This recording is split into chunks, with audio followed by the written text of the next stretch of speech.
Das ist exakt das Gleiche, was ich meine mit diesem Nein sagen und hinterher kriegt man einen besseren Deal. Ich hätte damals Nein sagen können, ich hätte das Doppelte kriegen können. Genau sowas ist halt ein Riesenproblem und nicht ohne Grund hat das ein unfassbar großes Entsetzen ausgelöst. Das ist etwas, was ich niemandem empfehlen möchte als Fotograf. Es geht ja um Vertrauensverhältnis, gerade mit Kunden und Co. Es ist ja auch immer ein Thema mit gerade Investoren. Es gibt dann eben die Startups, da wird Geld reingepumpt. Noch dümmer, ich habe beides versucht, 100% zu fahren und hatte dadurch auch irgendwann einfach völlige Überarbeitung.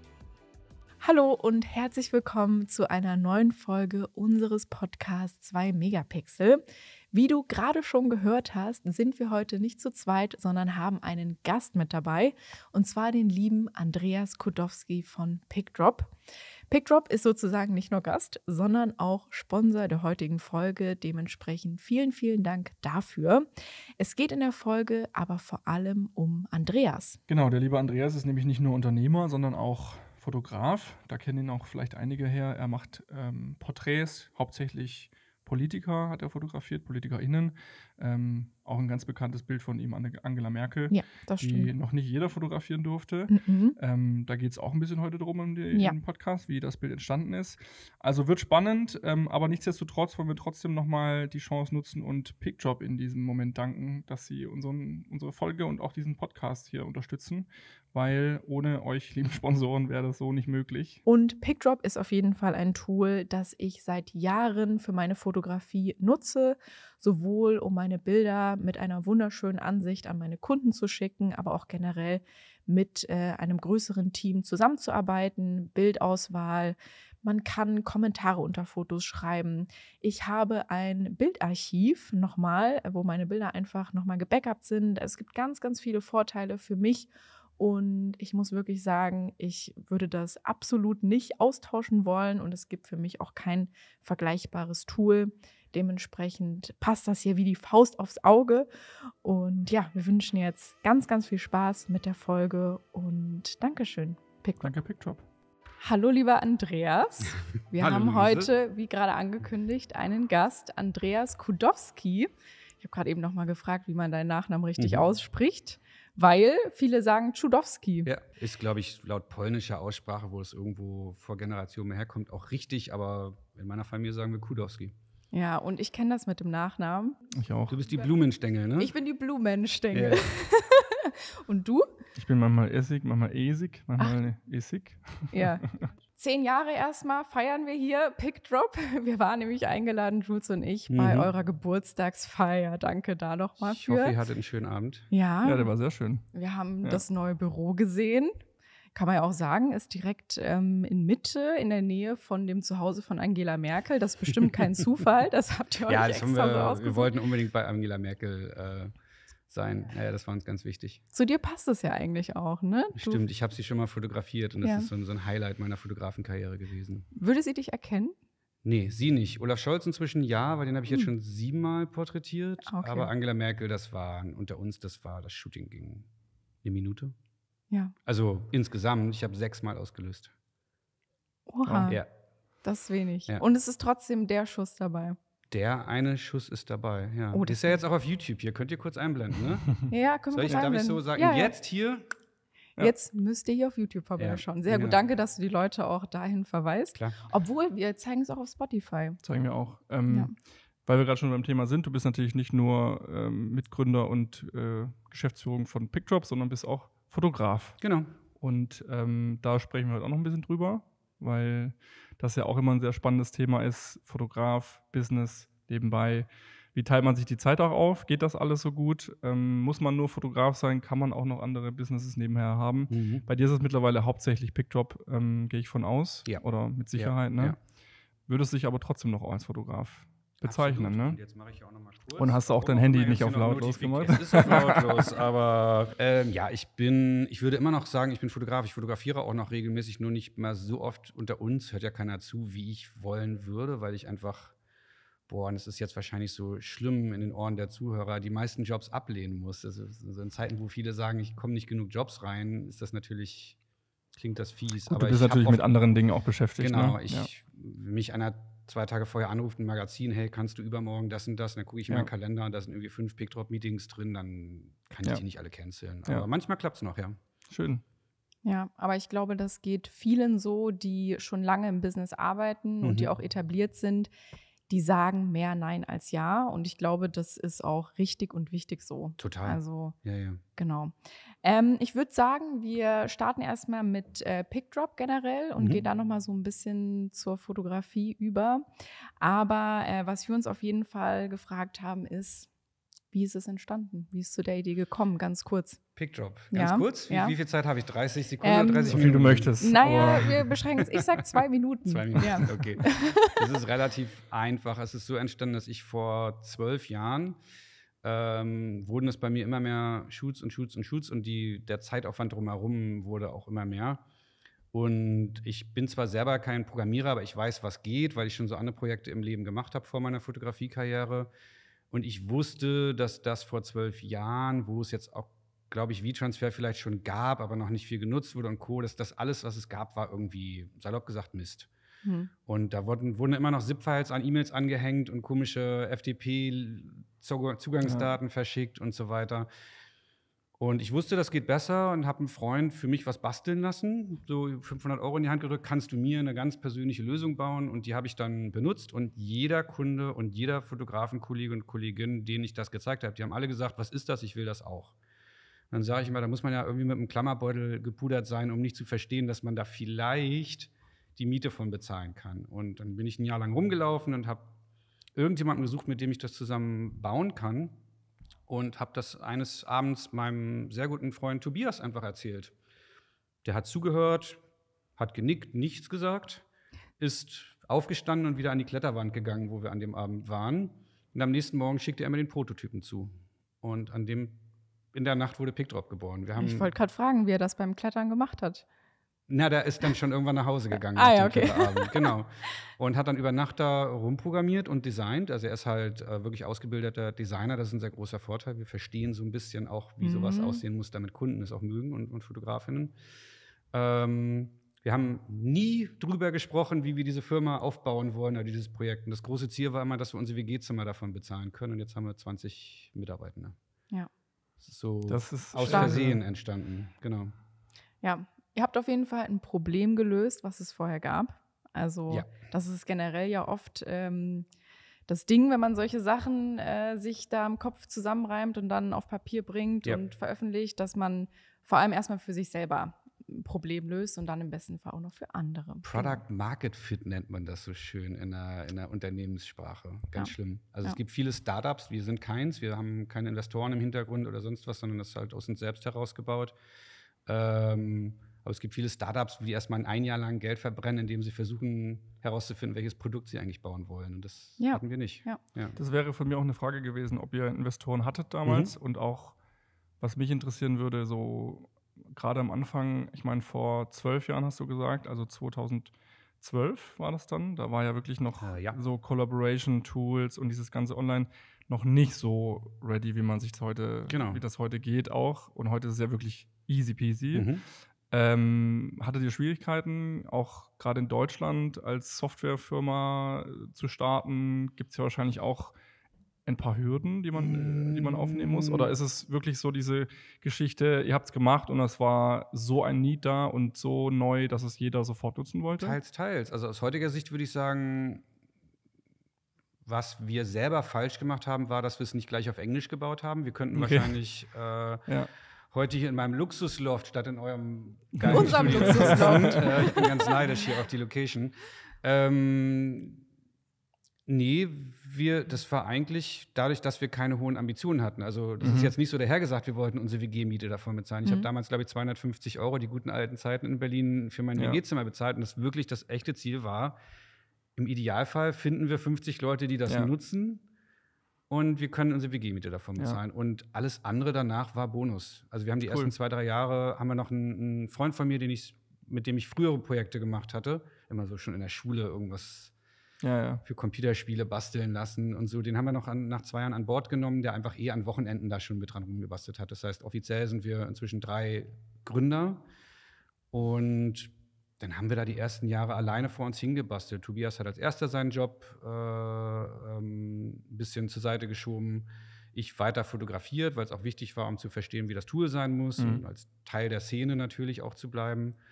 Und irgendwann ist Uwe mit dazu gekommen und ich glaube, nach 5 Jahren hatten wir überhaupt mal so nach viel Überlegung unseren ersten Mitarbeiter angestellt. Ja. Und gab es auch irgendwann den Moment, wo es nach oben ging? Ja. Nee, also wenn du dir unsere Wachstumskurve angucken würdest, die geht wirklich so kontinuierlich hoch.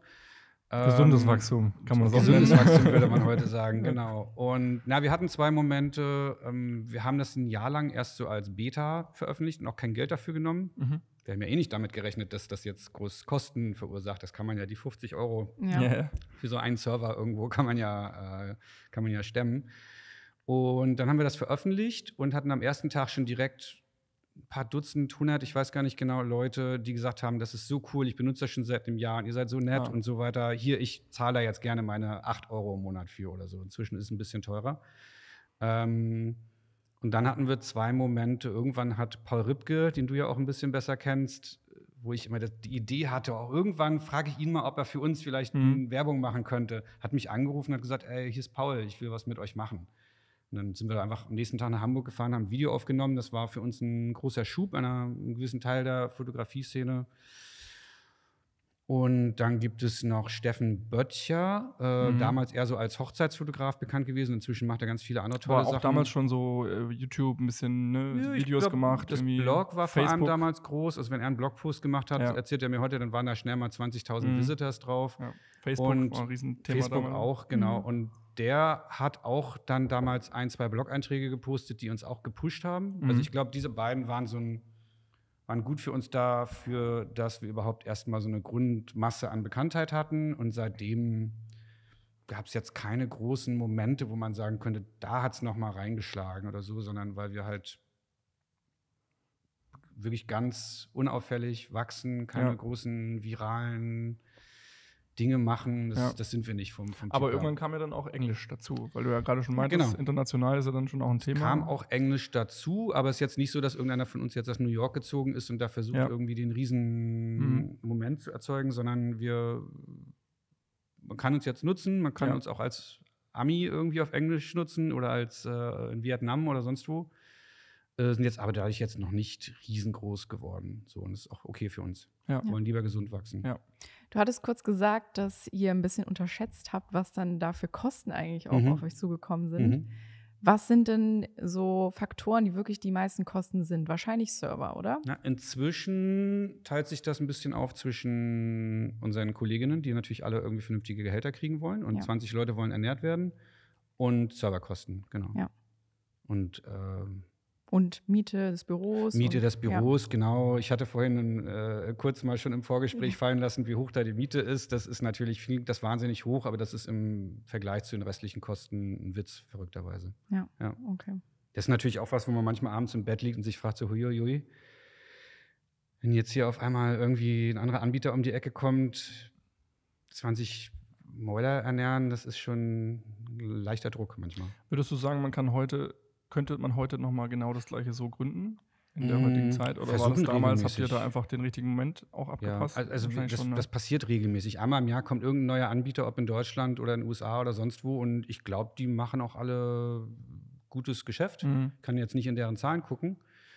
Früher haben wir dann auch echt mal Panik gehabt, wenn irgendwer um die Ecke kam und sich explizit als Pickdrop-Konkurrenz bezeichnet hat. Wir machen alles besser. Und dann haben wir da ist aber auch eine Auszeichnung, ne? Ist eine Auszeichnung, aber das ist natürlich, wenn du da deine Fotografie-Karriere auch so ein kleines bisschen viel auf Eis gelegt hast, die auch bei mir zu dem Zeitpunkt echt auf einem Höhepunkt war, dann und so eine Fotografie-Karriere kann man nicht, ich glaube nicht dran, die kann man nicht noch ein zweites Mal anstoßen, vielleicht mit viel Glück. Dann jemand um die Ecke kommt und sagt, wir machen das alles besser und Werbung ist das eine, abliefern ist das andere. Inzwischen wissen wir, das ist jetzt 6, 7 Mal passiert und es ist ja auch immer ein Thema mit gerade Investoren. Es gibt dann eben die Startups, da wird Geld reingepumpt und dann ist natürlich die Angst oder das Risiko schon da, dass da einfach jemand innerhalb von 2, 3 Jahren einfach so hoch schießt, weil einfach Geld reingeblasen wird, dass man eben als Pickdrop in dem Fall, das halt eben gesund gewachsen ist, ohne Investment und darauf angewiesen ist, dass es eben kontinuierlich wächst, dann auch mal Angst bekommt oder mal die Muffe sausen. Ja, also ich kann natürlich in den seltensten Fällen gucken, wer da jetzt hinter einem neuen Projekt dahinter steht. Guckt man sich natürlich mal die Gründe an, wo kommen die her, was haben die für einen Hintergrund. Und ich glaube, was uns halt am Ende einfach wirklich unterscheidet, und ich glaube, da sind auch 1, 2 Projekte dabei gewesen, wo Investoren Millionen versenkt haben. Was uns halt unterscheidet ist, und das klingt jetzt hochtrabend, aber es ist halt die Realität, dass wir halt echt aus der Fotografie kommen und die Kleinigkeiten kennen und verstehen. Also wir haben jetzt schon vorhin gelernt, du nutzt PicDrop nicht, aber Luise nutzt es. Und seit Jahren. Ja, und ich hoffe, dass du im Alltag merkst, bei jedem einzelnen Klick, dass das nicht einfach noch ein neues shiny Feature dran gebaut wurde, sondern dass wir wirklich darauf achten, sag mal, wie arbeiten eigentlich Kunden mit dem Tool. Und es gibt Konkurrenten, die dann 20 mehr Feature auf der Feature-Seite irgendwie auflisten und Co. Und dann benutzen wir das, wir testen die dann natürlich auch mal. Und gerade ich bin dann derjenige, der mit Zetteln ins Meeting reingelaufen kommt, hier, Konkurrenz, die müssen wir jetzt mal uns dringend angucken. Und dann setzt sich da jemand hin, ganz ruhig, und sagt mir hinterher, ich habe mir die jetzt mal genauer angeguckt. Können uns entspannen. Das ist nett auf dem Papier, aber wieder nicht zu Ende gedacht. Und das ist so bei uns das Alleinstellungsmerkmal, dass wir sagen, wir denken es halt zu Ende und wir denken immer an die Kundenseite. Unsere These ist immer, wenn dein Kunde, deine Kundin glücklich ist, nur dann bist du glücklich. Und dann, Ja, und das ist auch das, was ich am Anfang meinte mit, du hast ein Problem gelöst. Ja. Und dieses Problem konntest du ja auch nur sehen, weil du selber als Fotograf arbeitest. Und das finde ich halt so wichtig. Kennt ihr dieses Beispiel von Höhle der Löwen, als die Männer den Pinky Glove da vorgestellt haben? Ja. So ein Produkt für Frauen,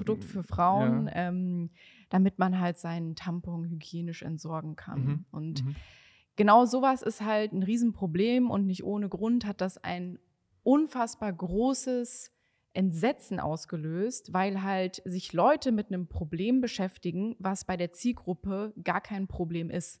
Und das führt oft dazu, dass halt Leute viel Geld in was stecken und es dann im Endeffekt wieder aus dem Fenster rausgeschmissen wird. Und das ist jetzt ein extremes Beispiel. Ich denke, die meisten haben das auch mitbekommen.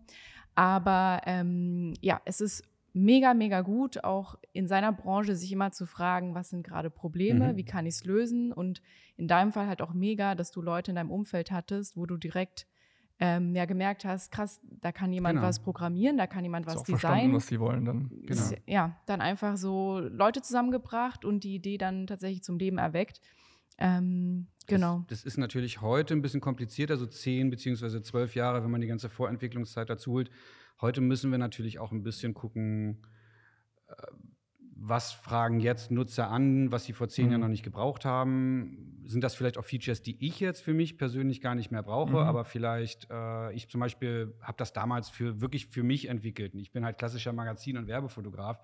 Ich brauchte jetzt keine shiny Galerien mit so Kringelschrift und alles ist cremefarben.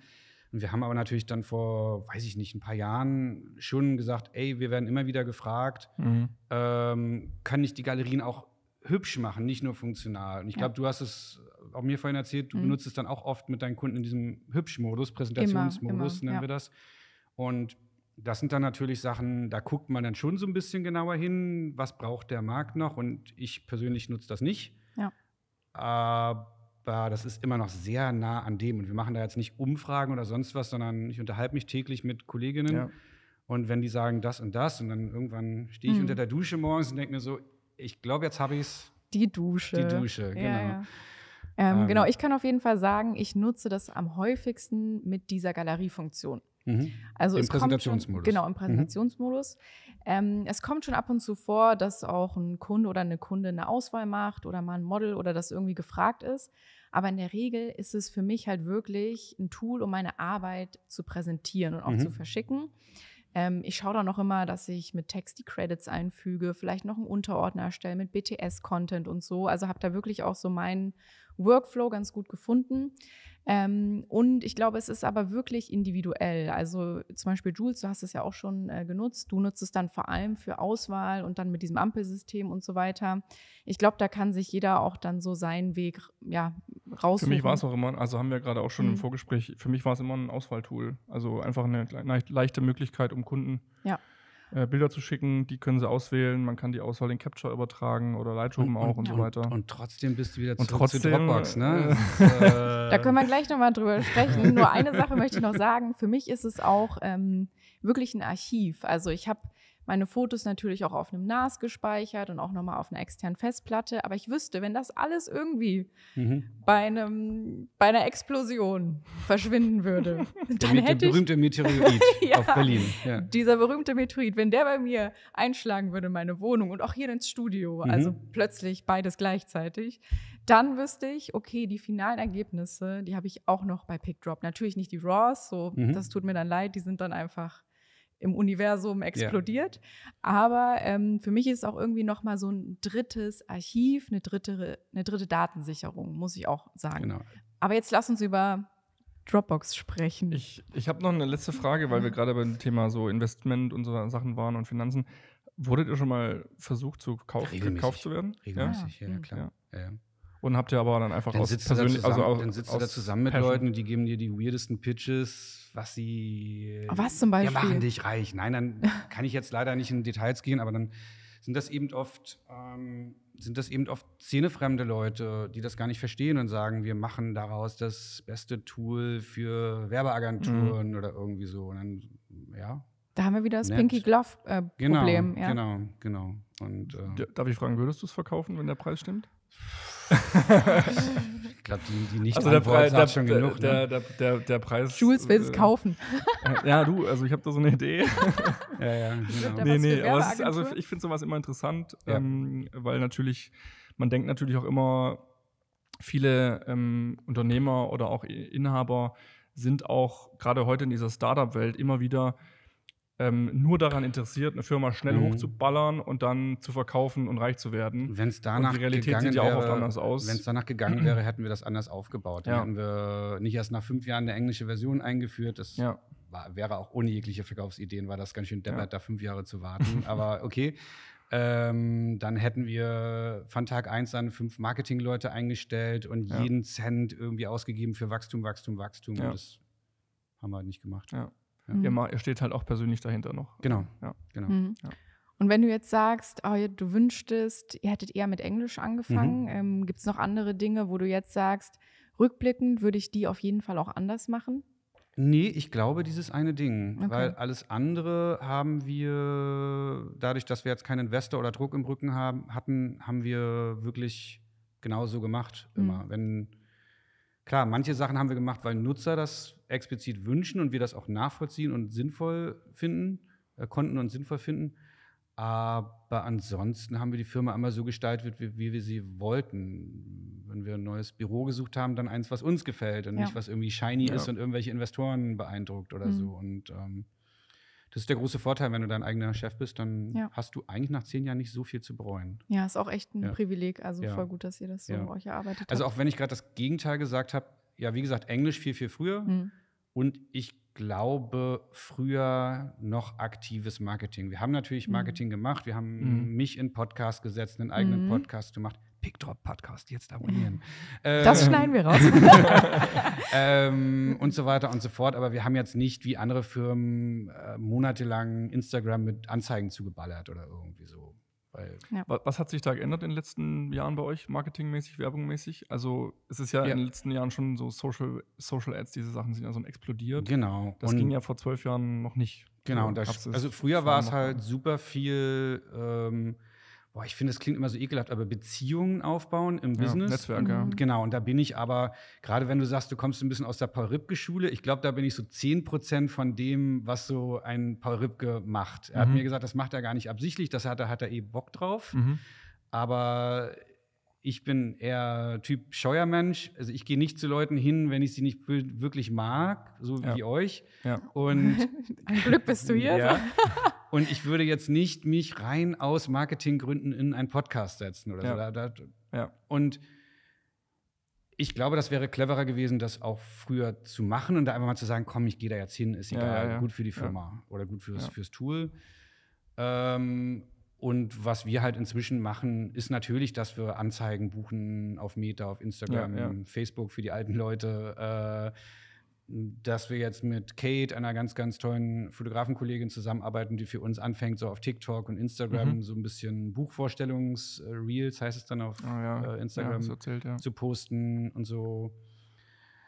Aber das ist alles noch weit innerhalb unserer Komfortzone, wo wir sagen, ich finde das auch wirklich toll. Du wirst jetzt, glaube ich, nicht erleben, dass ich mich in so einem schnell geschnittenen Video hinstelle, so, hey guys, I found that tool, you know. Nee, das wird's nicht geben. Das schneiden wir jetzt als Snippet, aber ganz zack, zack, zack. Ja.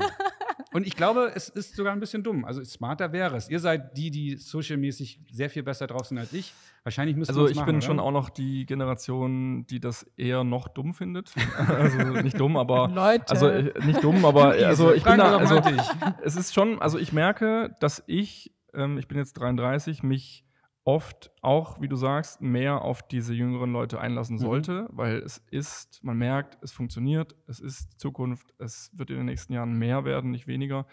Und wir sind halt noch diese, ich sage jetzt mal, alte Schule, Werbung soll gut sein, soll qualitativ sein, soll irgendwie auch schön sein, ästhetisch. Und ich persönlich muss mich noch dran gewöhnen, dass TikTok Werbung sein kann. Ja. So, und dass es halt nicht gut geschnitten sein muss und dass es schnell sein muss und dass es am besten alle Synapsen im Hirn komplett lahmlegen muss, weil du so komplett überfordert bist und dann unten läuft noch irgendwie so ein ASMR-Video am besten, was so komplett ablenkend ist. Ja. Nur, dass du halt die Aufmerksamkeitsspanne behältst. Aber ich bin da auch noch weit von entfernt. Ich denke mir dann aber ich will ja gar nicht dem als Nutzer oder Nutzerin gewinnen, bei denen alle Synapsen schon aus sind. Ich möchte ja die schon in den Gedanken sind, ich möchte mein Business verbessern, ich möchte Zeit sparen, ich möchte ein besseres Bildauslieferungs- und Abstimmungstool haben.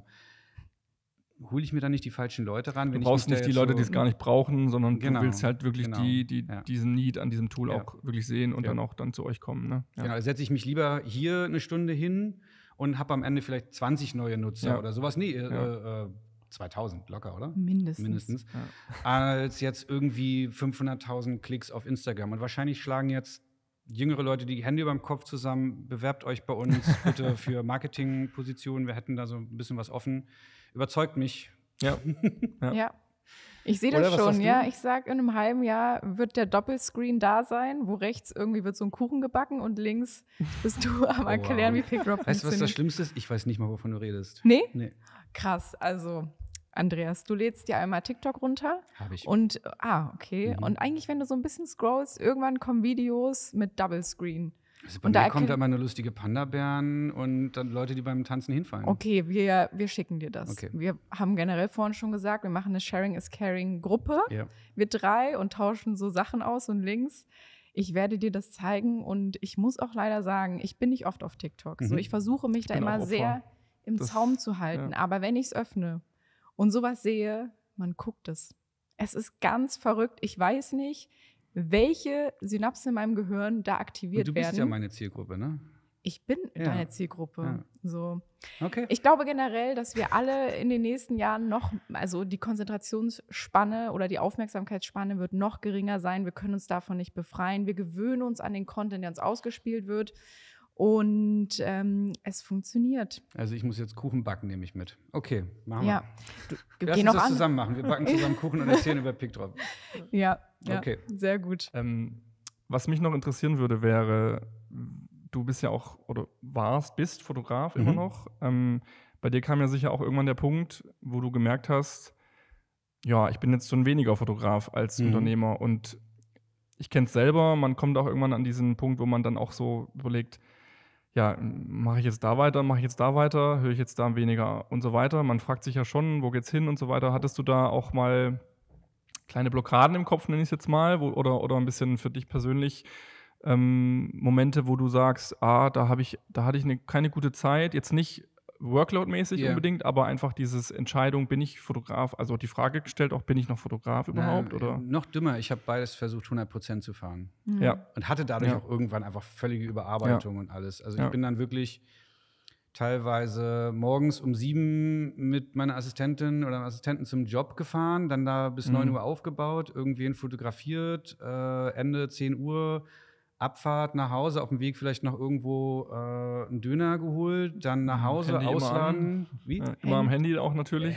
Das bin ich nicht, aber einfach So, und dann bist du irgendwie, sagen 12 Uhr fertig und dann vielleicht noch den Döner schnell reinschaufeln und ab ins Büro und danach versuchen die 8 Stunden, die man ja sich, seinen Kollegen, seinem Team gegenüber irgendwie noch zeigen will, noch zu machen. Und dann sitzt man abends um 10 immer noch im Büro und dann versucht man noch das eine Bier mit dem Freund Das geht nicht gut auf Dauer. Privatleben gibt es halt auch noch. Genau. Ja. Und von Beziehungen, die ist jetzt schon völlig untergegangen, wie ihr vielleicht bemerkt habt. Ja. Die gibt es ja auch noch. Das habe ich ein paar Jahre versucht, bis ich irgendwann gemerkt habe, das ist Quatsch. Ja, ist nicht gesund einfach. Ja. Genau, und habe dann leider viele, ich habe mir mal irgendwann einen Tag genommen, da habe ich so 10, 15 Kunden angerufen, habe ich lange vorgedrückt und habe das gemacht. Fotokunden. Genau, Fotokunden. Habe dann das gemacht, was man für völlig plemplem halten möchte und habe gesagt, bitte ruft mich nicht mehr an. Und ich habe da riesen Angst vor gehabt, dass die auch sauer sind und so. Also ich habe ein paar behalten. Und das Verrückte war, dass alle gesagt haben, oh wow, ich wünschte, ich könnte das auch. Weil man dann doch mitkriegt, dass natürlich auch die Kundenseite, es ist jetzt kein Schlaraffenland, die sitzen auch oft in ihren Büros, in den Verlagen, bei Agenturen und Co. und sind auch manchmal gefrustet von ihrem 9-to-5-Job und wünschen sich, so ein kleines Side-Project, das wäre schon was Nices. Und waren wirklich alle haben mir gratuliert dazu. Ja. Viele denken natürlich auch, dass es sehr einfach ist. Also das ist ja auch dieser Punkt, da gibt es jetzt bestimmt Menschen, die sagen, das ist ja voll das Luxusproblem, wenn du Kunden anrufen musst und denen sagen musst, ruf mich nicht mehr an. Auch. Ja. Es ist an einerseits ein Luxusproblem, auf der anderen Seite ist es auch ein Problem für dich gewesen. Und deswegen hast du es ja auch machen müssen. Und langfristig, wie du schon sagst, ist es halt auch nicht gesund oder wäre halt irgendwann wahrscheinlich auch böse geendet wahrscheinlich. Ich kenne das selber oder viele kennen das wahrscheinlich auch. Deswegen, es ist nicht nur ein Luxusproblem, sondern es muss halt auch dann gelöst werden, dass man da irgendwie auch sich selbst irgendwie schützt. Ne? Ja, und ich fand das Spannende eigentlich wirklich, dass wirklich nicht einer hat gesagt, oh, du Idiot, jetzt lässt du mich hier im Stich, ich rufe dich doch jede Woche an, da ist jetzt keine Treue da, jetzt muss ich mir jemanden neuen in Berlin finden, der immer abliefert oder so, sondern wirklich alle haben gesagt, verstehe ich würde mich trotzdem freuen, wenn du mal Zeit hast, gib mir Bescheid oder irgendwie so. Und das hattest du aber Angst wahrscheinlich, bevor du diese Anrufe getätigt hast, hattest du wahrscheinlich Angst davor, dass sowas kommt, ne? Ich würde jetzt nicht sagen Angst, ich war scheu und ich hatte einfach keine Lust auf Rückweisung, sozusagen. Ja. Und das Verrückte ist aber wirklich, dann habe ich halt ein paar Kunden behalten und habe mich auf die fokussiert, konnte dann auch da öfter zusagen als vorher und bin aber auch mit ein bisschen geraderem Rücken in Anfragen gegangen und habe gesagt, nee, ich mache das nur zu denen und Bedingungen. Ich hatte sozusagen mein bedingungsloses Grundeinkommen durch PickDrop und habe dadurch auch wieder viel über die Gesellschaft gelernt, warum vielleicht das bedingungslose Grundeinkommen gar nicht so verkehrt ist. Wenn man so ein bisschen sagt, ich muss nicht jeden Scheiß mitmachen. Das ist eigentlich meine Hauptmessage, die ich immer versuche, überall zu erzählen. Wenn ihr das Gefühl habt, der Deal ist scheiße, sagt nein, ihr kriegt meistens hinterher einen besseren Deal. Und das ist haben wir gerade hinter uns, Luise, ne? Haben wir hinter uns für ein Podcast-Sponsoring. Ja. Nee, ich spreche von einem gewissen Job, der da gerade anstand. Ach so, uns beiden. Ja stimmt, das ja auch noch. Ich habe gerade an wir wurden beide für einen Job angefragt, sehr wenig Budget. Ich hab gesagt nein. Luise, weiß ich nicht, ob du ich habe im Endeffekt ja auch Nein gesagt, aber ich habe einen niedrigeren Preis gesagt, für den ich es machen würde als du. Ja. Und im Endeffekt haben sie dann bei mir gesagt, nee, okay, das geht nicht. Und für Jules hätten sie aber den Preis bezahlt. Ja. Das finde ich gemein. Ja, ist gemein. Obwohl ich kann es verstehen, es war, kann man jetzt einmal sagen, in Jobs mit Autos und du hast wirklich mehr Autos im Portfolio. Das ist die Expertise dann einfach, die sie da gesehen haben. Ja. Vielleicht, hoffentlich nur die Expertise. Voll, also ich habe das, was sie wollten, auch gar nicht im Portfolio. Ich glaube, ich war auch wirklich, weiß nicht, am Ende bin ich da reingerutscht und ist auch egal. Aber vielleicht war bei dir noch so ein bisschen, du hast mehr Social-Follower, vielleicht war das noch ein bisschen eine Komponente, dass sie das ein bisschen auch wollten, oder? Im Endeffekt ist es auch viel Event und Porträt und das kann ich dann schon abbilden, aber genau, wir werden jetzt natürlich nicht sagen können, für wen das ist. Deswegen, was du gerade gesagt hast, ich lese gerade ein Buch, Freiheit für alle, kennst du vielleicht, von Brecht, geht es ums BGE und genau auch darum, ich finde das super, auch Jobs absagen zu können, auch zu sagen, das bin ich mir wert. Es ist nicht immer leicht, ich kenne das selber und am Anfang sowieso, gerade wenn man jung ist und willig, alle Jobs zu machen, man macht alles, haben wir auch schon oft drüber gesprochen. Ich habe mich wirklich kaputt gemacht. Ja, genau, aber das ist eben die Erfahrung und das auch, was man dann auch so embracen kann, wenn man irgendwann lang genug dabei ist, zu sagen, nee, das bin ich mir nicht mehr wert und das müsstet ihr mir dann auch bezahlen, wenn ihr mich wollt, oder eben sagen, nein. Ich hab ein ganz konkretes Beispiel. Ich habe damals noch assistiert nebenher. Ich würde heute jedem Assistenten sagen, wenn du wirklich Fotograf werden willst, hör auf zu assistieren, wenn du genug gelernt hast, vorher nicht. Und da haben wir regelmäßige Werbeproduktion mit einem schwedischen Fotografen gemacht, aber für ein schwäbisches Klamottenunternehmen. So eine Firma, die quasi angebrandete Klamotten herstellt. Wenn jetzt Siemens 500 Jacken für die Werksmitarbeiter braucht, dann kommen die von daher und die machen denen das Logo drauf. So. Viele Produktionen gemacht für Katalog und so weiter.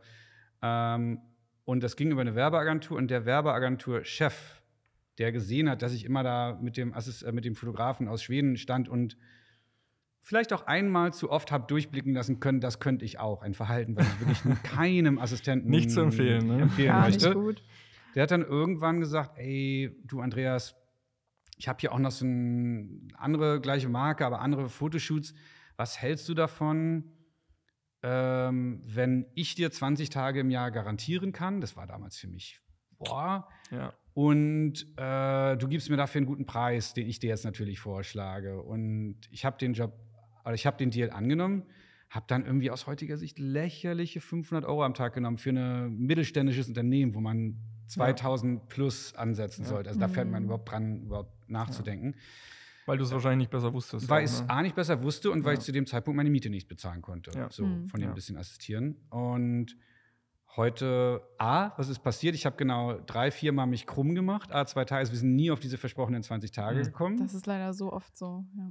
Er hat alle Vorteile gehabt, ich habe alle Nachteile gehabt. Und heute weiß ich hätte damals ja auch die 2000 nehmen können. Der hat mich ja nicht hingeschickt, weil ich billig war. Die Fotos waren ja trotzdem gut, sondern weil auch die Qualität stimmte. Vielleicht hätte man sich irgendwo in der Mitte treffen können.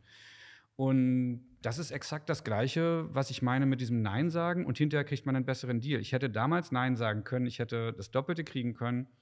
Ja. Und das versuche ich jedem, ob 20 oder 30 oder manchmal leider auch 50 Jahre alt, zu sagen, hört auf. Man unterschätzt das manchmal, was ein Nein auslöst. Und das heißt ja oft nicht, okay, du kriegst den Job dann halt nicht, sondern wenn die Kunden einen möchten, dann gibt es auch oft Gegenangebote. Ja, und das nennt man eben auch Verhandeln dann in dem Fall. Ne? Und das können wir alle sehr schlecht leider noch. Das wird an den Unis inzwischen, habe ich gelernt, beigebracht. An Unis? Ja, also so in Hannover oder so ist das, oder in Dortmund hat man den Schuss langsam gehört und fängt auch an, so die Business-Seite auch mehr zu beleuchten. Ja, oder halt Leute so als Gastprofessur oder so einzuladen, die die Chance nutzen, das dann auch mal ins Lehrsystem mit reinzubringen. Es ist auch einfach nicht leicht, das zu lernen. Also es ist, ich glaube, auch ein deutsches Problem. Es ist einfach, wir kriegen es nie beigebracht. Da auch. Ja, und worüber ich auch gerade nachdenke, vor allem, weil du auch vorhin meintest, du hast dann auch die, was war das, die Verlege?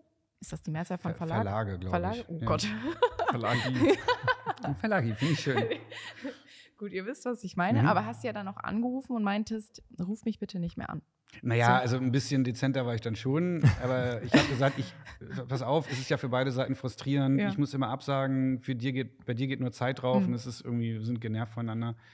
Ja, und der Punkt, den ich sagen will, ist, was wir auch schon besprochen haben, es gibt halt nicht wirklich wieder einen Weg zurück. Also man hat einmal wirklich die Möglichkeit, sage ich jetzt mal, durchzustarten. Und wenn du dich dann da aber wieder ein paar Jahre rausziehst, ist es wahnsinnig schwierig, da wieder anzuknüpfen, wo du mal warst. Die Kontakte sind weg. Genau. Und dementsprechend verstehe ich auch, dass Nein sagen oder generell bei Jobs ja auch oft dieses Ding ist, was ist, wenn die mich nicht mehr anfragen? Was ist, wenn die jetzt ihrem Dunstkreis sagen, aus dem und dem Grund den Fotografen oder die Fotografin nicht buchen. Das hat ja auch oft sowas, es sind oft Ängste, die gerne unbegründet sind und dann im Endeffekt doch viel positiver, als man oft denkt. Halt, wie du schon meintest, dann kommen sie mit einem besseren Angebot und plötzlich wird man mehr respektiert. Aber ich verstehe diese Ängste und ich verstehe dieses Verlangen danach, bei allem Ja sagen zu wollen. Man will sich's bloß nicht bei irgendjemandem verkacken. Ich vergleiche es am liebsten immer gerne mit Bäckern. Ach, super. So, würde ein Bäcker, wenn du jetzt hingehst und sagst, kannst du mir das Brötchen für die Hälfte verkaufen, sagen, na klar, mache ich, aus Angst, dass du am nächsten Tag nicht wiederkommst sonst? Nein, der hat seine Kosten für die Arbeit, die sind da eingepreist im Idealfall. Er sagt, nein, das kostet bei mir heutzutage gefühlt 2 € das Brötchen. Ich bin ja alt, früher waren das mal 15 Pfennig oder so. Also diese Denke haben verrückterweise nur wir FotografInnen und viele andere Kreative. Ja, weil es auch nicht so messbar ist oft. Ja, und weil wir es oft einfach unsere Buchhaltung und Co. nicht hinkriegen und nicht verstehen. Und gleichzeitig gibt es aber in Berlin zum Beispiel eine Kette, die heißt Zeit für Brot. Da kostet ein Brötchen gefühlt das Doppelt-Dreifache. Und das ist die geilste Qualität und draußen ist eine Schlange. Ja. Interessiert sich der Zeit für Brot-Gründer darüber, ob die Billigfiliale um die Ecke vielleicht 5-mal mehr Leute hat? Nee, es interessiert den Scheiß. Ja, ist also absolut richtig so. Und welches Argument, das will ich jetzt ja auch nochmal sagen, auch finde ich gar nicht geht, ist zum Beispiel zu einem Fotografen oder einer Fotografin zu sagen, hier, bitte Rabatt machen, dafür empfehle ich dich weiter. Ach, Quatsch. Weil, und ich finde, habe ich das schon mal im Podcast gesagt? Ich weiß es nicht. Aber so, jetzt muss ich das mal ganz kurz aufdröseln. Ich gehe ja auch nicht zu einem Bäcker zum Beispiel und sage, ich hätte gern 20% auf das Brötchen, weil dann sage ich meiner Nachbarin Sibylle, dass eure Brötchen gut sind. So funktioniert es ja nicht, sondern es funktioniert so, ich kaufe das Brötchen für den Preis, so viel wie es nun mal kostet, gehe dann trotzdem oder auch deswegen zu meiner Nachbarin Sibylle, weil ich von der Qualität des Produktes überzeugt bin. Ja, vor allem, wenn du den Rabatt kriegen würdest du zur Nachbarin Sibylle ja trotzdem gehen. Ja. Aber du würdest dir sagen, ganz ehrlich. Aber die haben mir einen Rabatt gegeben. Du kannst es für die Hälfte kriegen. Ja. Du holst dir einen Kunden nach dem anderen rein, der genau dieses Verhalten mit sich bringt. Ja. Darf ich fragen, ob sich dieses Denken, was du jetzt hast, hat sich wahrscheinlich aber auch durch deinen Pickjob, durch deine Erfahrung bei Pickjob als Unternehmer, ne, wahrscheinlich auch noch verbessert, würde ich sagen? Na, also jetzt nicht. Entwickelt? Ich habe natürlich viel mehr über Unternehmertum verstanden, aber dieses spezifische Muster, was ich erkannt habe, ist eher dadurch gekommen, dass ich Pickjob hatte, diese Erfahrung dann in der Fotografie selber machen konnte. Ja. Also es ist wirklich so. Man gewinnt eine Leichtigkeit in der Fotografie und traut sich dann auch mehr. Genau, traust dich mehr einzufordern. Ja, genau. Und auch meine Bilder sind besser geworden. Also es gab bei mir diesen Zeitpunkt, wo ich eben vielen schon abgesagt hatte. Der Pickdrop-Stress noch nicht so ganz groß war, das Team noch keine 20 Leute. Ich also noch ein bisschen Zeit hatte zum Fotografieren. Meiner Meinung nach so die beste Phase in meiner Karriere, in Anführungsstrichen, für die es jetzt hier nicht auf Video sehen. Und was passiert ist, ich habe auf einmal mehr Geld von den gleichen Kunden gekriegt. Die Diskussion, kann ich einen Assi mitnehmen oder sogar 2, die gab es auf einmal nicht mehr. Ja. Das war einfach okay. Und das hat auch dazu geführt, dass ich eine höhere Qualität in meinen Bildern hatte, weil ich, auch wenn man ein bisschen mehr Respekt entgegenbekommt, dann entgegengebracht bekommt, heißt es, glaube ich, ne? Dann führt das auch dazu, dass du mit einer komplett anderen Einstellung ans Set gehst. Ja. Wenn du morgens schon genervt im Auto sitzt und denkst so, ja, jetzt mache ich hier diesen 300-Euro-Job, was soll der Scheiß eigentlich? Also wenn du schon selber dich verarscht fühlst vom Kunden. Das wäre meine nächste Frage jetzt fotografisch, also nicht auf Thema Geld und Finanzen, sondern Kreativität, Freiheit. Das ist ja das, was jeder Fotograf, jede Fotografin eigentlich sucht und Fotografin wird. Es gibt auch welche, die machen total gerne Fotostudio, Klick. Genau, aber gehen wir mal davon aus, dass alle Künstler sein wollen, alle wollen frei sein. Das hat sich ja wahrscheinlich auch bei dir verbessert, ne? Also man wird freier, die Fotografie ändert sich auch, weil man eben im Kopf diese Freiheit gewinnt für sich, ne? Und das ist natürlich schön. Und das Gegenbeispiel, wenn du halt verbitterter Fotograf bist, der darauf angewiesen ist, jede Woche da deine komischen Bilder zu machen, dann macht es auch irgendwann keinen Spaß mehr und es ist auch nur noch ein Job irgendwann. Ja, aber das Witzige ist ja, und das ist das, was ich versuche immer zu erklären, auch der verbitterte Fotograf, der sich jeden Tag verarscht gefühlt kriegt, weil seine Tagessätze von Verlagen seit 20 Jahren nicht erhöht wurden, sondern durch Inflation eigentlich immer kleiner werden, der kann diesen Move ja auch machen. Ja. Der kann ja auch einfach sagen, nö, oder hey, bitte, ich brauche das zwingend. Ja. Jetzt ist aber natürlich German Angst ist da. Nee, ich wollte was anderes sagen, was wahnsinnig arrogant klingt. Es muss natürlich auch dann die Qualität stimmen. Man kann diesen Tipp jetzt nicht jedem geben. Wenn man jetzt manche Portfolios guckt, merkt man, es gibt vielleicht auch einen Grund, warum du immer in der Kette bist, bei dem es probiert wird. Ja. So. Aber auch für den oder die kann sich ja ganz andere Sachen lohnen, mal zu ändern. Es gibt also ich glaube, was du sagen willst, ist natürlich, muss man seinen Wert auch selbst einschätzen lernen und auch ein bisschen reflektieren, wo stehe ich in der Leiter sozusagen oder in der Nahrungskette. In der Nahrungskette.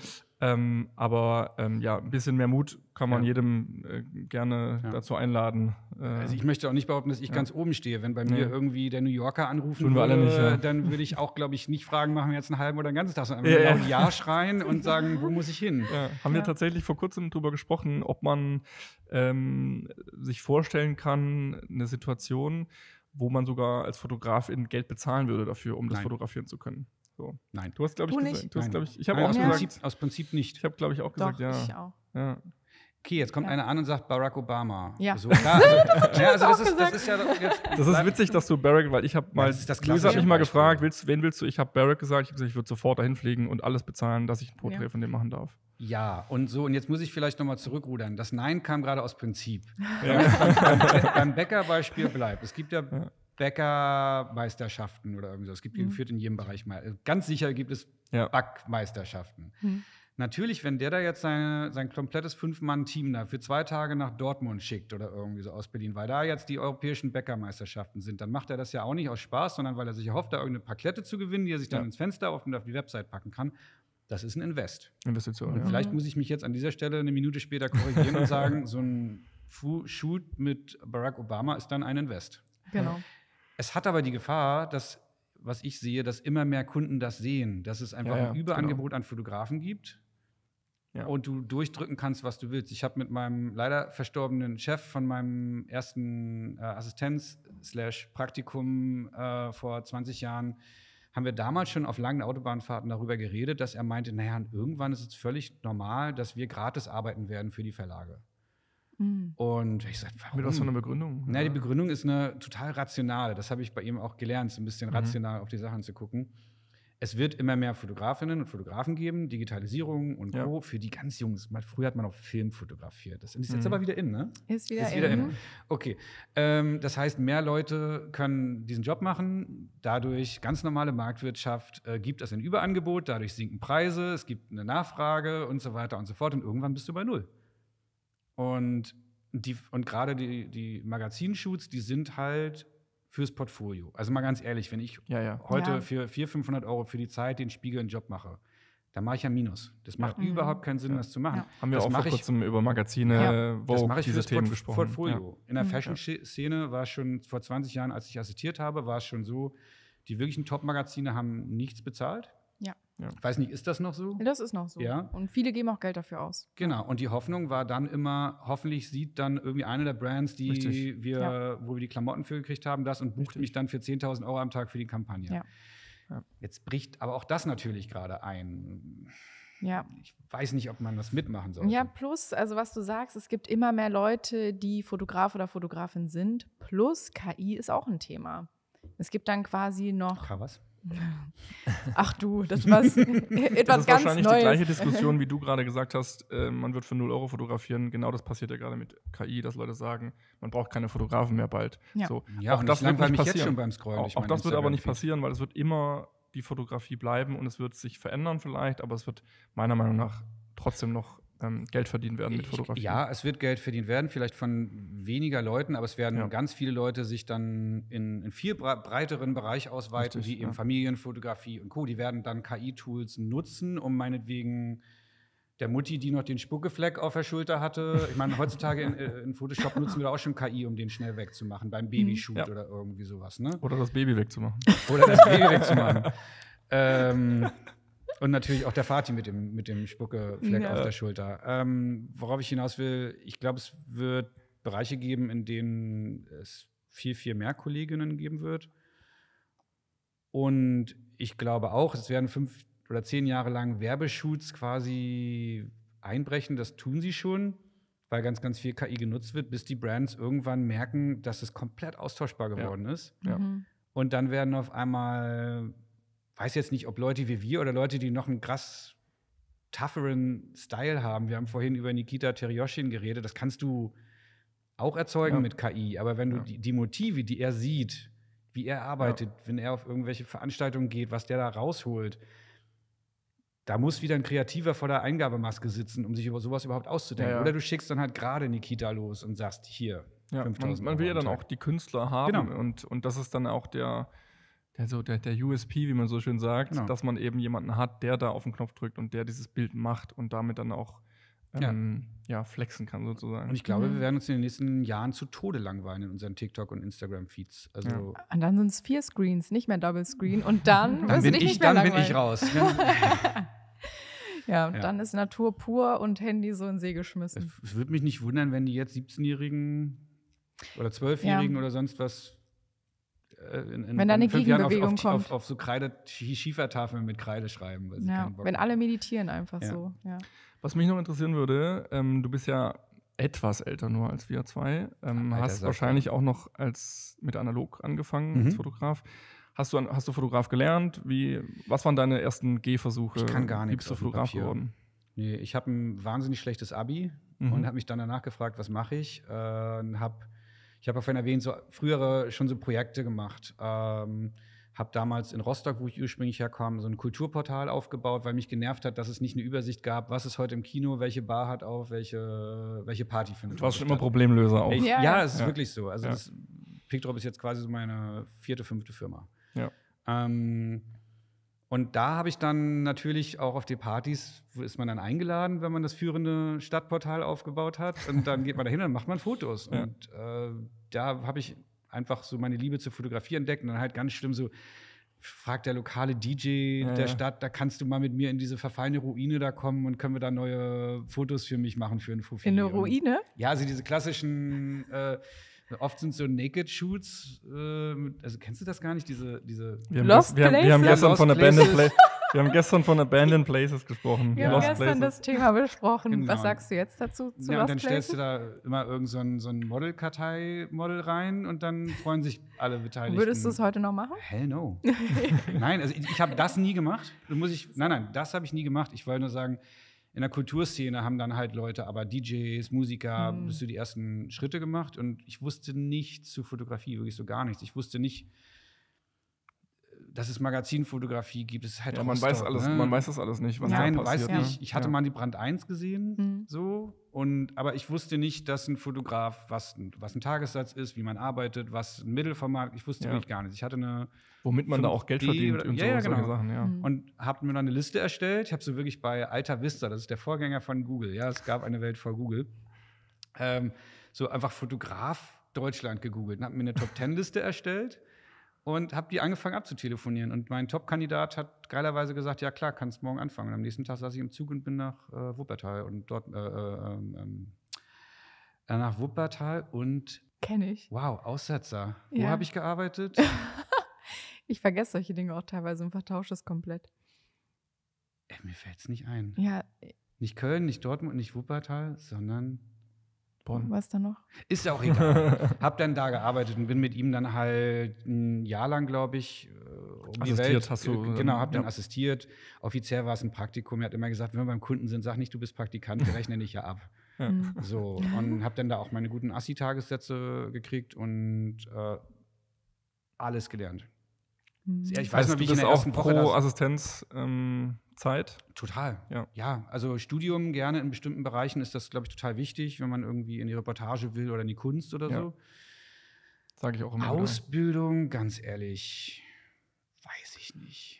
Also ich sage immer, man kann eine Ausbildung machen, aber die Assistenzzeit danach, die muss trotzdem sein. Set-Erfahrung und Produktionserfahrung. Also eine Ausbildung, glaube ich, im Fotostudio Klick würde ich keinen empfehlen. Das ist, glaube ich, eher demotivierend. Wenn man ein Fotostudio Klick dann selber haben will, dann ist natürlich super. Ja, dann total. Aber ich glaube, die meisten kommen ja mit so einem anderen Traum in die Fotografie. Und ansonsten dann assistieren. Such dir jemanden, den du wirklich total vergötterst und lern da alles. Du wirst auch natürlich mit einer hohen Wahrscheinlichkeit wie direkt behandelt werden. War bei mir nicht der Fall zum Glück. Aber oft ist es so, weil gerade die ganz oben sind, sich Attitüden angewöhnt haben, die sie gar nicht mehr mitbekommen. Und danach noch mal ein paar Jahre frei assistieren und weißt du alles, was du wissen musst. Ja. Und dann den Mut haben zu sagen, ich bin jetzt auch Fotograf. Und jetzt ein Cut. Ja. Also was ich damals gemacht habe, ich habe dann teilweise noch assistiert und dann sitzen wir da im Van 5 Stunden auf dem Weg zu einer Stadt, wo am nächsten Tag das Shooting ist und kriege halt Anrufe von meinen ersten Kunden und ich habe im Nachhinein gelernt, mein damaliger Chef, also für diesen Tag, war halt not amused, weil meine Attitüde schon zeigte, ich muss hier gar nicht mehr sein. Ja. Das habe ich damals nicht gerafft und heute versinke ich im Boden, wenn ich daran zurückdenke. Meine Taktik war immer, oder als ich diese Phase hatte mit Fotograf, Assistenz, dass ich irgendwann wusste, ich gehe Richtung Lifestyle, habe dann aber nur noch Fashion-Fotografen assistiert, dass ich mit den Kunden auch gar nicht mehr Berührung hatte und dann so leicht diesen Step machen konnte und irgendwann dann halt auch gesagt habe, jetzt nicht mehr. Ja, es gibt ja nichts Schlimmeres als Assistenten, die am Set stehen und dann auch noch anfangen mit den Kunden. Hier hast du mal meine Karte, wenn ihr mal was braucht. Absolutes No-Go, ja. Andreas, wie sieht dein typischer Tagesablauf aus jetzt? Ich nehme meine Pickdrop-Million, bade morgens natürlich eine Runde da drin und dann steige ich in meinen Lamborghini. Nein, ehrlich gesagt, der Wecker klingelt bei mir erst so 8:30 Uhr, was aber daran liegt, weil ich meistens bis 1, 2 Uhr wach bin. Okay, so, jeder so, wie er es für sich gerne hat. Aufstehen, ich schaffe Frühstücken und dann sitze ich meistens eine halbe Stunde später auf dem Rad ins Büro und dann, Gott, klingt das langweilig, eigentlich den ganzen Tag über Meetings und zwischendurch mal eine Stunde zum Nachdenken. Viel zu spät aus dem Büro wieder, dann gehe ich irgendwie eine Runde meinen Hobbys nach oder sehe meine Partnerin und dann meistens sitze ich noch mal 1, 2 Stunden am Laptop. Und wann hast du Shoots und wie oft hast du noch Shoots? Viel zu selten. Ja. Also jetzt, glaube ich, mein letzter Shoot ist ein paar Monate her, was einfach daran liegt, dass ich selbst den Kunden, die ich ja noch behalten wollte, immer wieder abgesagt habe die letzten 2 Jahre und dann verringert sich natürlich die Anfragehäufigkeit, dann landet man in dieser Liste. Alle Bildredakteure haben man quasi im Kopf, die haben die haben so Listen, glaube ich, wenn ich den kriegen kann, der ist auf 1, die ist auf 2 oder auch umgekehrt und so weiter. Und die rufen die in der Reihenfolge durch. Und irgendwann. Ich kenne die AB-Listen auch. Genau. Also ich finde das auch immer total spannend, wenn man einen Job abgesagt hat, dann eine Woche später ins Magazin zu gucken und zu sagen, wer hat es denn jetzt gemacht? Weil die Person weiß natürlich nicht, dass sie zweite Wahl war. Aber ich bin mir auch total dessen bewusst, dass das natürlich auch genau andersrum existiert. Ich weiß auch nie, wurden vorher 3 andere versucht. Und die hatten keine Chance. Manchmal ist man ja auch Pitchfutter, sage ich immer. Also manchmal ist man ja auch im Pot vom Pitch drin und weiß, ich kriege den Job nicht, sondern man ist nur dafür da, den dritten KV zu liefern. Da frage ich inzwischen relativ konsequent. So, ja. Man kriegt es oft auch schon ein bisschen raus dann. Man kann es, also ich sag mal so, ganz ehrlich, ich schreibe dir den so oder so. Keine Sorge. Ich weiß, dass du auch nur deinen Job machen musst, aber sag mir bitte, wofür du mich brauchst. Ja. Und dann kann ich dir sogar den KVA so schreiben, wie du ihn brauchst. Aber sag mir bitte ganz ehrlich, habe ich wirklich eine Chance? Kriegst 100% eine ehrliche Antwort darauf. Ja. Also, ist vielleicht auch so eine Attitüde, die man wieder sich angewöhnen muss. Wer sind denn deine Kunden? Arbeitest du mit Magazinen zusammen, Agenturen, Werbeagenturen auch? Nee, nicht mehr. Nicht mehr so richtig, ne? Inzwischen sind es halt dann noch eben so die üblichen Verdächtigen in Deutschland, Spiegel, Zeit und so weiter und so fort, wobei da halt auch vieles eingeschlafen ist dann jetzt über die letzten 2 Jahre. Zwischendurch kommen Anfragen irgendwie aus den USA, Hollywood Reporter oder irgendwie sowas, aber es sind dann meistens schon inzwischen lokale Shoots in Deutschland. Es ist jetzt nicht so, dass der Hollywood Reporter mich nach L.A. dann irgendwie fliegen lässt, die haben da ihre Leute. Wie ist das denn bei dir? Also wir können ja mal noch kurz bei Fotografie bleiben und dann noch mal einen kleinen Schwung Richtung Picktop vielleicht machen gegen Ende. Was mich noch interessieren würde, du fotografierst ja sehr viele Politiker auch, Politikerinnen natürlich auch. Jetzt hören vielleicht auch viele zu und denken so, boah, will ich auch machen. Ich will auch mal Angela Merkel fotografieren. Was wäre denn so ein Tipp für dich? Gibt es Tipps überhaupt? Ist es ein Prozess? Gibt es das Rezept? Jetzt explizit auf PolitikerInnen bezogen? Oder auf ich sage jetzt mal, so diese Wunschpersonen, die viele haben, also berühmte Menschen fotografieren und so weiter, als Fotografin, ist für viele ja so ein unerreichbares Ziel auch und auch so ein riesen Fragezeichen, wie komme ich da hin? So, wir haben auch schon mal drüber geredet, irgendwann ist es dann auf einmal soweit, dann ruft irgendwie eine PR-Agentur an und sagt, kannst du mal schnell da ein Bild machen? Und dann hat man auf einmal jemanden mal vor der Linse. Ja. Meistens auch unspektakulärer, als man sich das vorher vorgestellt hat. Aber wenn du jetzt so Anfängern und jungen Leuten einen Tipp geben würdest, was würdest du sagen? Ich glaube, es gibt 2 Wege. Es gibt einmal den Weg, über die Person zu gehen, dass du einfach selber mit berühmten Leuten abhängst, also sozusagen ganz vorwurfsfrei gemeint der Paul-Ripke-Weg. Er sagt ja immer selber, ich bin mittelmäßiger Fotograf nur, aber er kann halt wahnsinnig gut mit Leuten. So. Und bei mir war es das nicht, weil ich kann nicht gut mit Leuten, und mich interessiert auch dieses ganze, wer ist berühmt, also ich muss nicht ins Gré Royal gehen, um da irgendwie Soho-Haus? Wie bitte? Soho-Haus? So, es interessiert mich wirklich so gar nicht. Ich gehe nach Hause und streiche meine Katze. Geht ihr alle mal euch gegenseitig abfeiern, ist mir scheißegal. Mein Weg war der über Zuverlässigkeit. Also ich habe einfach abliefern, genau. Und jetzt auch, ich bin nicht der wahnsinnig kreativste Fotograf, überhaupt nicht. Mich langweilen meine Fotos zu Tode. Aber der Kunde, das war damals die Wirtschaftswoche, klingt wahnsinnig unsexy, aber die haben 2 Jobs die Woche. Ja. So, das hat meine Miete finanziert. Die haben dann irgendwann, nachdem ich jedes Startup, jeden Mittelständler deutschlandweit für die gemacht habe, teilweise 20 Tage am Stück hier durchs Land gekurvt, einmal für einen Job, haben die dann immer gesagt, sag mal, der sitzt in Berlin, der hat immer abgeliefert. Egal wie vertraut, ja. Genau, wollen wir den nicht auch mal einen Politiker fotografieren lassen? Dann habe ich so erst einen Minister fotografiert und dann kam über Zufall, vielleicht war ich da auch nur einfach D und A, B und C konnten an dem Tag nicht. Man weiß es nicht. Ja. Am Ende ist es auch egal, finde ich. Ja, klar. Man darf diesen Job machen und vielleicht ist man die 3. Person auf der Liste gewesen, aber du konntest es machen. Ja. Naja, und du bist ja immer noch anscheinend gut genug. Genau, und du bist auf dieser Liste. Genau. Ja. Und dann zählt ja auch, ob du dann ablieferst. Ja. Genau. Bei dem Job. Und bei mir stand dann auf einmal, nachdem ich schon ein paar hochrangige Minister und so fotografiert hatte, war dann auf einmal dieses Angela Merkel-Shooting da. Und da war gar nicht der Job, ein Porträt zu schießen. Der Job war, während des Interviews, die üblichen Interviewbilder zu machen, was da natürlich nochmal ein ganz anderer Konzentrationslevel ist. So.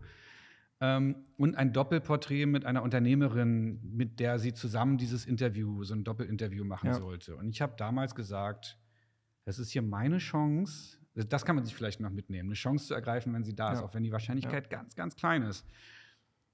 Meine damalige Partnerin und ich, wir haben immer gescherzt, so und in Deutschland, was ist denn das höchste Zeitcover, Spiegelcover, also im Editorial-Bereich, außerhalb von Fashion und so, und Angela Merkel fotografieren. Das ist quasi unser größter Promi damals gewesen, weil wir haben nicht diese Promi-Kultur wie bei den Amis. Und dann war das da, aber ich hatte keinen Porträtauftrag.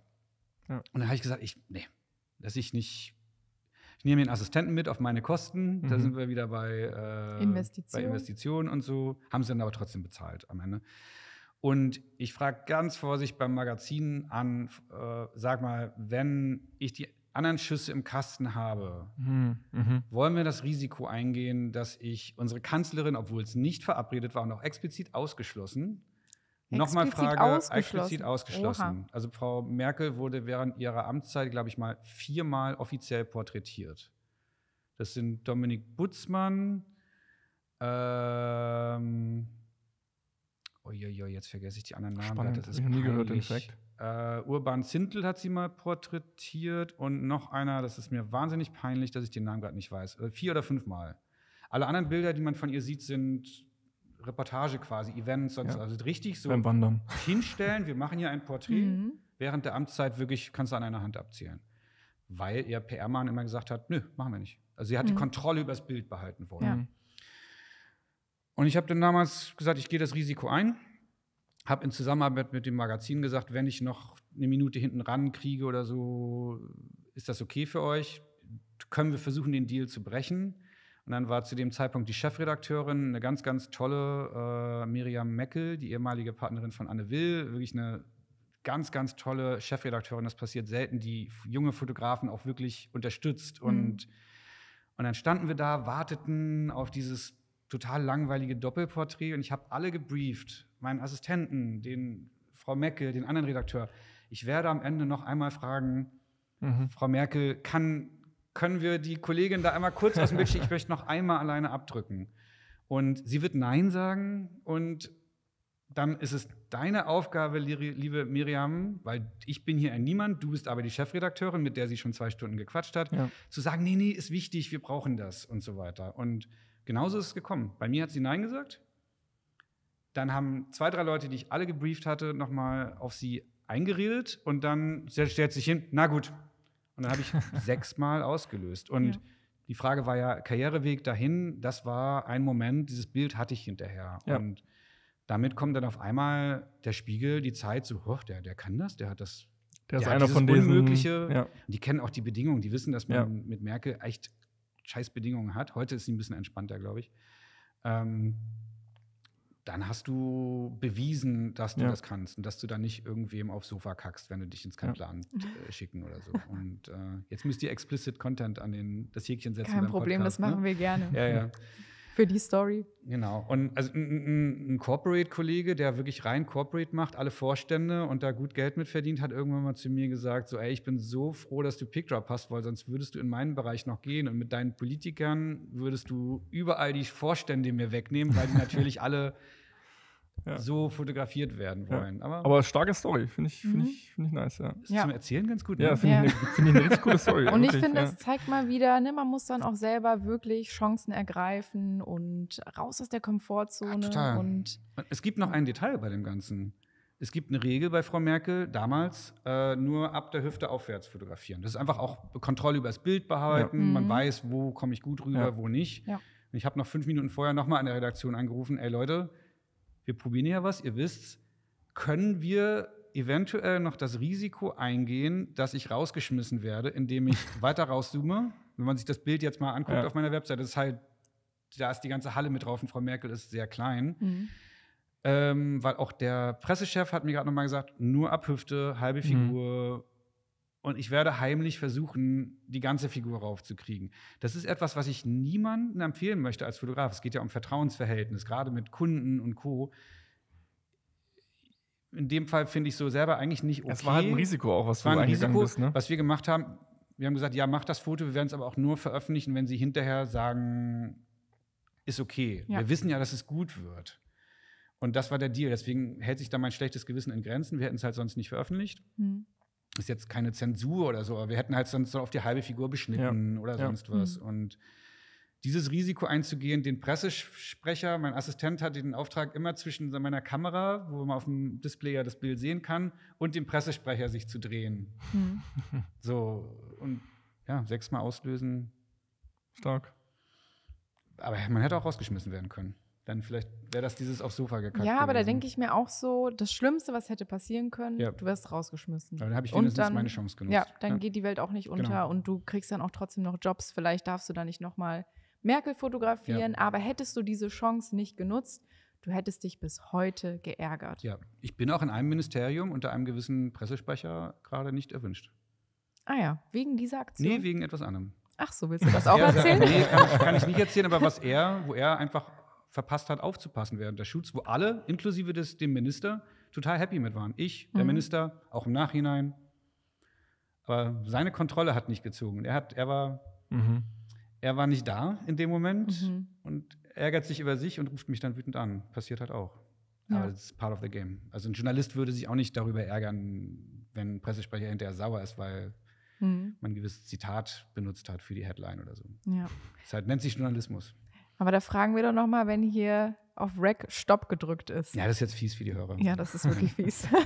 Das wird dann der Sponsored Content, den wir die Kunden bezahlen müssen. Ah ja, stimmt. Exclusive Content. Ja, wir machen jetzt ein Abo-Modell. Wenn man 50 € im Monat zahlt, dann kriegt man auch den Content. Ich glaube, man kann es auch erzählen, um wen es geht. Ich habe mal Karl Lauterbach fotografiert im Naturkundemuseum, findet man auf meinem Insta oder Webseite. Und da sitzt er ziemlich bedröppelt neben einem Panda im Ausstellungsglas. Und das war zu einer Zeit, wo natürlich Corona und Co. war wichtig, wie man die Person darstellt. Aber für mich war das der ultimative Shot. Und Karl Lauterbach war damit happy, ich war damit happy, alle waren damit happy. Naja, eine gewisse andere Person nicht. Andere Leute nicht. Ja. Sehr gut. Jetzt haben wir ja doch schon ein bisschen gequatscht. Ich finde, wir haben auch ganz, ganz tolle Sachen hier besprochen. Ich habe euch noch gar nichts gefragt, ne? Ja, aber das ist auch in Ordnung. Wir haben auch Oder schon willst so viel du uns geredet noch irgendwas fragen? In den anderen Folgen haben wir schon sehr viel geredet. Ja gut, okay. Ansonsten schickst du uns Fragen in unsere Sharing is Caring Gruppe, dann beantworten wir die in einer zukünftigen Folge. Eine letzte Frage, die ich noch habe. Gibt es Pick-Drop-Funktionen, über die ihr gerade nachdenkt, die in Zukunft kommen, die noch nicht veröffentlicht sind? Ein kleiner Ausblick. Ein kleiner Spoiler. Wir werden alle Bilder benutzen, um sie in einen KI-Pod zu schmeißen, um Fotografen kaputt zu machen. AGBs ändern? Nein, genau das nicht. Nee, da bleiben wir weiterhin hart. Ich kann da nicht spoilern. Ich bin ganz froh über die letzten Sachen, die wir rausgehauen haben, dass man jetzt wirklich auch so im Bild scribbeln kann, mit Kunden genau sagen, hier aufhellen, dort ein Pickel weg oder irgendwie so. Das ist eigentlich gerade mein Lieblingsfeature vom letzten halben Jahr. Wir haben so Abstimmungen noch leichter gemacht, indem man jetzt wie auf Instagram einfach so auf ein Herz klicken kann und das ist auch, cool. Auch wirklich der einfachste Kunde noch vorwärts kommt, ohne dass man was erklären muss. Aber KI kommt jetzt zum Beispiel nicht.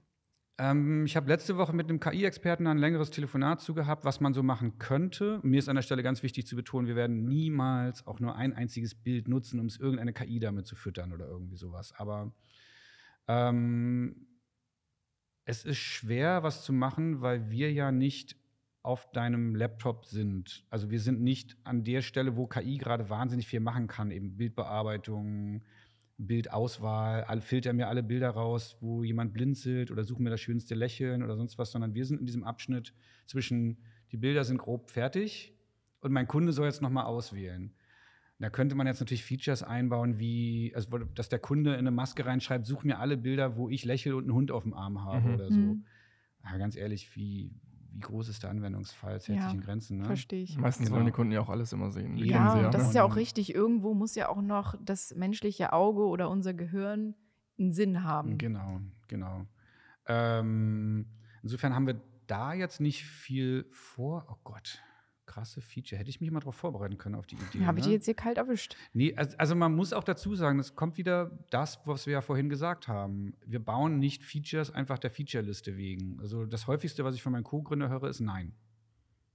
Ja, cool. So, haben wir auch schon besprochen. Warum? Nein sagen ist wichtig. Genau. Und warum? Ja, sagt dann immer, es ist ja nett, dass das jetzt vielleicht 10% brauchen, aber für 90% der anderen Menschen wäre das wieder ein weiterer Button, der alle verwirrt. Ja.